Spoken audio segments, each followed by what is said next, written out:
তুমি জোনাকৰ দৰে জিলিকি আছিলা মোৰ ওচৰত আৰু প্ৰথম দেখাতেই তোমাৰ প্ৰেমত পৰিছিলোঁ। নেজানো কিয় ইমান তোমাক ভাল পাইছিলোঁ মই। মোৰ মৰম, ভালপোৱা, খং, অভিমান সকলো তুমিয়েই।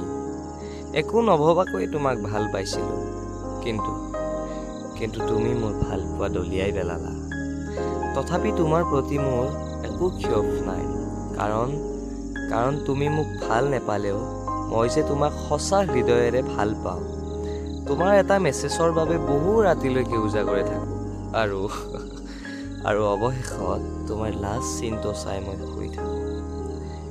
তুমি মোৰ মৰম ভালপোৱা চাগে কেতিয়াও নুবুজিবা, তথাপি মই অপেক্ষা কৰিম তোমাৰ বাবে, কাৰণ তুমি মোৰ এটা জীৱনৰ বিশেষ অংগ। তোমাৰ একপক্ষীয় প্ৰেমিকে ক'লো মই।